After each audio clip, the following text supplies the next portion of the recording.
кандидата за общински съветник, един млад човек, господин Георги Димитров. През последните 14 години работи в едни от най-големите фирми в компютърния бранш в България. Едната официален сервис на преносими компютри на Toshiba, другата на мобилни устройства на Samsung. Като управител успява да издигне официалния сервис на Toshiba за България до първото място. Следващото му предизвикателство бе да се направи сервиза на Samsung най-добрия в България. С тази задача се справя за по-малко от 2 години. Браво, професор! Сега е тук пред вас, за да каже и да изкаже своите виждания. Заповядайте, микрофонът е ваш.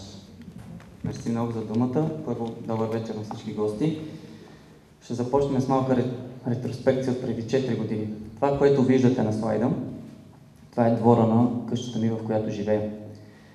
Преди 4 години ви говорихме за тези дървета, наричат се павловни. След края на срещата ни, дойде един господин при мен и каза: добра ти беше речта, само че това с павловните няма как да стане. Аз съм зоолог и ги разбирам тия неща. Не му повярвах и аз и още един приятел си купихме 2 такива дръвчета и ги засадихме. Едното в Божурище в моя двор, другото в съседното село Гормазово. И двете дръвчета преживяха първата зима и от тогава растат със завидна скорост. За 4 години моето вече е 7 метрово. Защо ви го разказвам това? Защото преди 4 години не получихме достатъчно от вашето доверие. Сега, много по-силни, много по-мотивирани и много по-знаещи сме отново пред вас и отново ви молиме за вашето доверие. Защото ви гарантираме, че ангажиментите, които поемаме, ще бъдат изпълнени.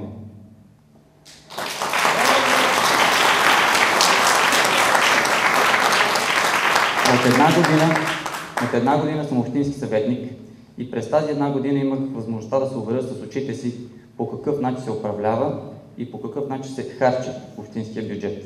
Не съм съгласен и смятам, че това не е правилният вариант за развитие на нашата община. Сега ще ви дам няколко примера от проекти, които се случват в момента. Това е така нареченото преасфалтиране или кърпане на улиците. За това нещо от общинския бюджет изцяло ще бъдат похарчени 582 000 лева. По договор тази дупка трябва да бъде с 4 см дълбочина. Виждате на колко е изрязана. Следващото е, че има и дълбоки дупки, които са над 4 см. Пак по договор. Те трябва да бъдат изрязани на 10 см, като тези 10 да бъдат запълнени с асфалт. Както виждате, практиката е малко по-различна. Пълни се с чакъл и отгоре пак се замазва с малко асфалт. И дупки, които са с малко неправилна форма, виждате по какъв начин се обработват. Следващия проект, който тече в момента, е така наречената ограда на парк Орлита. Януари месец по предложение на господин Аспарухов Общински съвет Божурище гласува 100 000 лева за облагородяване. Повтарям, облагородяване на парка. После се оказва, че в обществената поръчка единствената дейност ще бъде изграждането на ето тази ограда. Тази ограда сега ще видите колко са 1000 лева от нея и колко са 100 лева от нея. Ето в тези 3,60 са 1000 лева.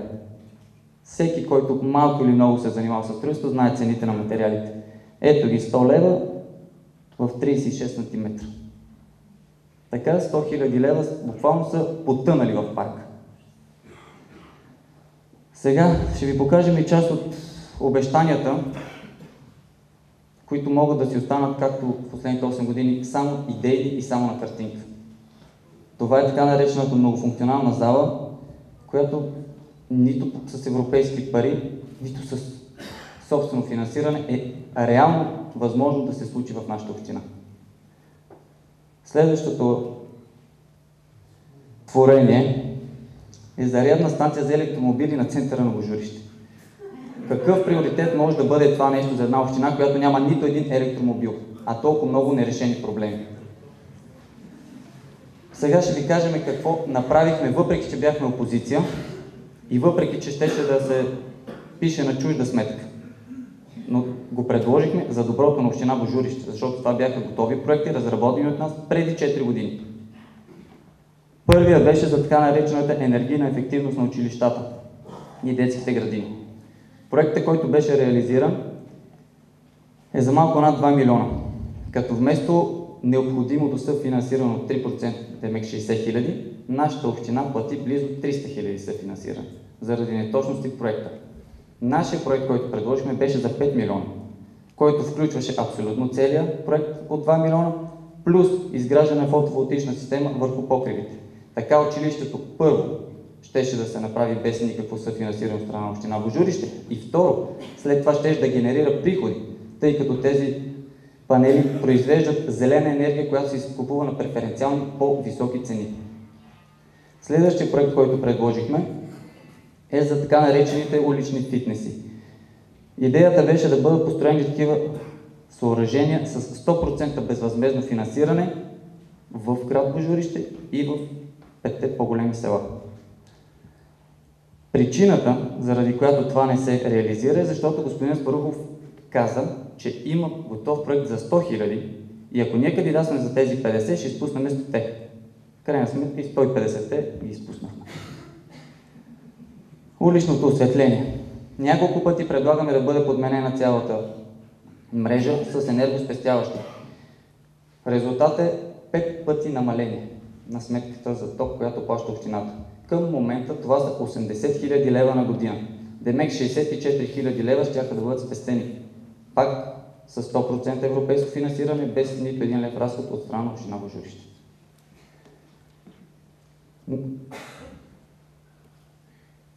Преди 4 години, освен тези проекти, бяхме подготвили и други проекти. За съжаление, стария програмен период вече приключи и няма как да се възползваме от тях. Сега, в рамките на новия програмен период, сме подготвили нови проекти, част от които сега ще ви представим. Всичките те са реални и допустими за нашата община. Не за над 10 000, не за под 2000, за нашата община. Първото нещо, което е подмяна на уличната мрежа. Като тук не говориме кръпки, говориме преасфалтиране, изграждане на подземна инфраструктура, не метро, а просто висящите жици навсякъде по стълбовете да влезнат под земята и тротуари, по които да може реално човек да се движи. Следващия ни приоритет е зелените площи, които в момента се водят паркове, но само на книга. Те трябва да бъдат превърнати в истински паркови зони и задължително в тях трябва да има и покритие от безплатен интернет. Освен това, планираме построяването на спортни площадки в цялата община, във всички села, като предварително ще бъде направена среща с консултативния съвет, на която среща жителите на всяко едно село ще кажат какви са им интересите. Защото според нас не може цялата община всички само и единствено да се интересуват от плажен волейбол. Последният ни приоритет е участието на общината в така наречените ВиК проекти до изграждане на водопровод и на канализация за селата и за кварталите, където такава в момента няма. Това от мене, благодаря ви.